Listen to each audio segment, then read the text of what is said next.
সূর্য নিজের সিংহাসনে প্রবেশ করলে কোন রাশি এবং কোন লগ্ন সব থেকে বেশি লাভবান হবেন? অবশ্যই সিংহ লগ্ন এবং সিংহ রাশি। সূর্য নিজের রাশিতে বা মূল ত্রিকোণে প্রবেশ করতে চলেছে আগামী 17ই আগস্ট, অর্থাৎ সিংহ রাশিতে।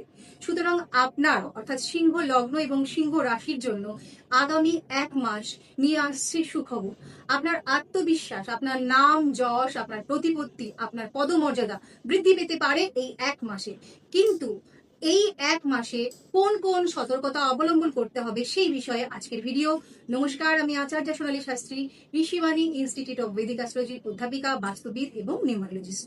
এই 1 মাস অর্থাৎ 17ই আগস্টের থেকে আগামী 1 মাস সূর্য থাকছে তার নিজের রাশি সিংহ রাশিতে।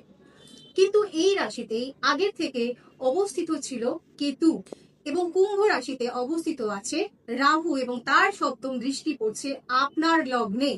অর্থাৎ এই যে সিংহে সূর্যের সঙ্গে কেতুর সংযোগ এবং রাহুর দৃষ্টিতে তৈরি হয়েছে গ্রহণযোগ, ফলত কিছু সতর্কতা কিন্তু আপনাকে অবলম্বন করতেই হবে।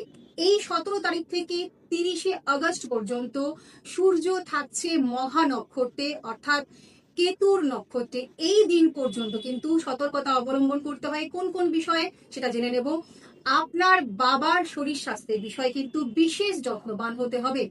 এছাড়াও আপনার নাম যশ পদমর্যাদার প্রতি মনের ইচ্ছা কিন্তু বরাবর রাখতে হবে, তবে সেটাকে কিন্তু গোপনীয়তার সঙ্গে। অর্থাৎ 30 তারিখ পর্যন্ত আপনাকে কিন্তু আপনার যাবতীয় পদমর্যাদার বিষয়ে বা আত্মসম্মানের বিষয়ে বা আত্মমর্যাদার বিষয়ে যা কিছু প্রাপ্তি, সে বিষয়কে কিন্তু গোপন রাখতে হবে।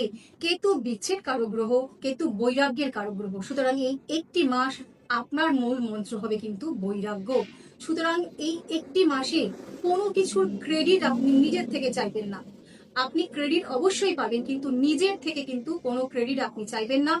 সন্দেহ থেকে দূরে থাকবেন। আপনার বাড়ির লোকজন, আপনার স্ত্রীর প্রতি কোনো রকম সন্দেহের মনোভাব এই মাসটাতে আপনি রাখবেন না। অর্থাৎ এই 1 মাস আপনার চোখ, আপনার হার্ট, আপনার পিত্তের বিষয়ে কিন্তু আপনাকে যত্নবান হতে হবে। যা কিছু বড় সিদ্ধান্ত 31শে আগস্টের আগে আপনি নেবেন না। যে কোনো বড় সিদ্ধান্ত বা আটকে থাকা বিষয়ে সিদ্ধান্ত নেবেন আপনি 13ই সেপ্টেম্বরের পরে। 13ই সেপ্টেম্বর সূর্য নিজের নক্ষত্র অর্থাৎ উত্তর ফাল্গুনিতে প্রবেশ করছে, এবং এই সময়টা কিন্তু বিদ্যার্থীদের জন্য বিশেষ শুভ সময়। যা কিছু বিষয়ে তোমরা পুরোনো দিনে ফর্ম ফিল আপ করে রেখেছো, যে সমস্ত বিষয়ে তোমাদের সিদ্ধান্ত নেওয়ার টাইম, সেটা কিন্তু এই সময় তোমরা পেতে চলেছো। বিভিন্ন সরকারি সুযোগ সুবিধা ইত্যাদি বিষয়ে বা বাবার কাছ থেকে যদি সুযোগ সুবিধা নেওয়ার থাকে, তাহলে 13ই সেপ্টেম্বরের পর কিন্তু তোমরা সেই বিষয়ে অগ্রগামী হবে। এবং 22 থেকে 27শে আগস্ট এই সময়ে বুধাদিত্য যোগ তৈরি হচ্ছে, এবং এই সময় বুদ্ধি এবং বল দুটোই বাড়বে। তো যে কোনো শুভ সিদ্ধান্ত নেওয়া এই 22 থেকে 27 বা 13ই সেপ্টেম্বরের পর কিন্তু আপনারা নিতে পারেন।